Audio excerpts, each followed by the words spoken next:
Priatelia, je pondelok večer, 19.56, 15.1.2024. Presne o takomto čase, tu pred 7 rokmi, Daniel Lipšic vraj nakupoval Shannon. Ale poďme pekne postupne. Pred pár dňami prebleskla mediálnym priestorom informácia, že Daniel Lipšic v roku 2016 zrazil a zabil dôchodcu na prechode pre chodcov pod vplyvom alkoholu.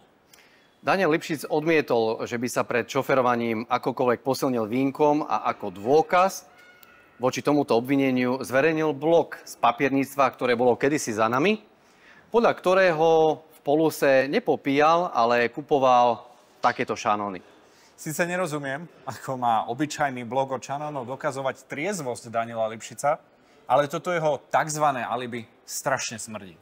Podľa ním zverejneného bloku je totiž Daniel Lipšic taký špeciálny, že z papierníctva, ktoré vtedy sídlilo presne za nami, stihol prísť k autu, výjsť z garáže, prejsť cez 2 semafóry a zabiť dôchodcu na prechode za maximálne 2 minúty a 15 sekúnd.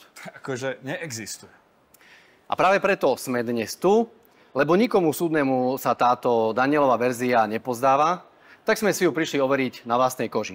Juraj, spúšťaj stopky a ideme na to. Štart.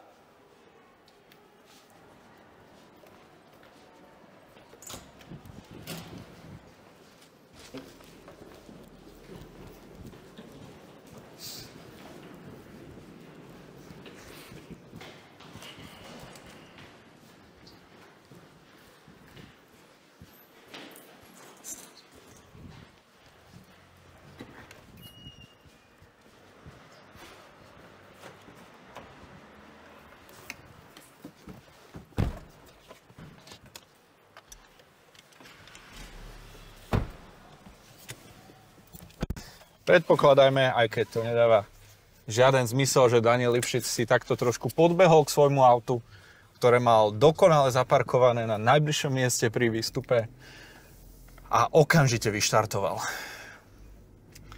Vychádzajme z toho, že neplatil parkovné, pretože bol len v krátkom čase na otočku kúpiť šanóny a nezdržal sa ani pri parkomate. Áno, kedysi totiž ste museli dať kartu, ale dnes už sú tieto veci trošku automatizovanejšie, takže len pristavím a môžeme ísť.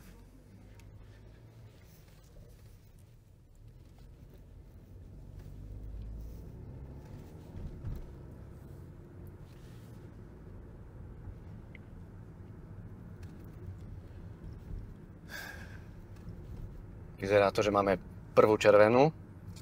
Tak asi to v tomto momente zastavme a skúsme pracovať v režime, že Daniel Lipšic vychytal zelenú. Uvidíme, či sa to dá stihnúť.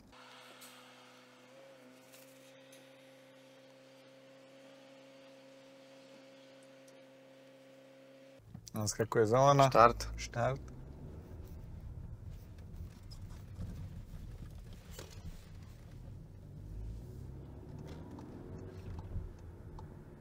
Rigál, poprosím ťa, predpisovo. Držím si 50.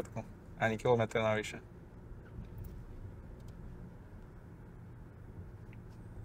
No a teraz neviem, lebo tuto logicky nikdy nemôže znova naskočiť zelená a dáme mu ten benefit. Dajme mu. Tak mu dáme ten benefit.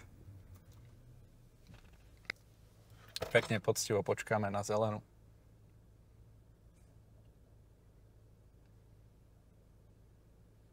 Skočila zelená. Rozbiehame sa.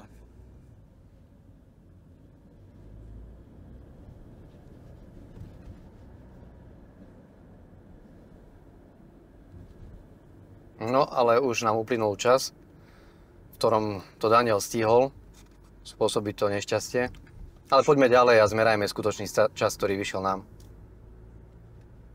Idem 50-kou maximálne, ako mohol ísť. No a teraz tu je ten moment. V tomto momente. 2.33. Napriek tomu, že sme mu dali všetky benefity, ktoré nás dokázali napadnúť. Tak neviem. Boli schopní stihnúť. Priatelia, ako ste mohli vidieť, nestihli sme to. Napriek tomu, že sme našli tú najkratšiu možnú cestu od papierníctva k autu, že sme si odpustili platenie parkovného, čakanie pri rampe, odpustili sme mu 2 červené, tak sme to nedokázali stihnúť v čase z Danielovej verzie. Čiže príbeh, že niekto, kto kupoval od 19,57 šanóny v poluse, stihne za 2 minúty a 15 sekúnd zabiť človeka na nešťastnom inkriminovanom prechode, je podľa nás ťažko nereálny.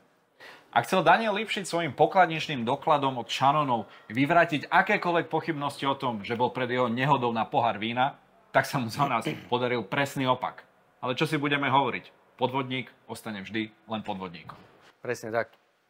A preto, drahé médiá, progresívne mimovládky a vaši politickí aktivisti v parlamente, ste pre nás obyčajní pokrytci a farizei. Pretože pri Dankovom semafore moralizujete a pritom z námestí bez hanby ochraňujete Lipšica, ktorý autom zabil človeka na prechode a dnes sedí na čele úradu špeciálnej prokuratúry a vám to ale že vôbec nevadí. Hanba.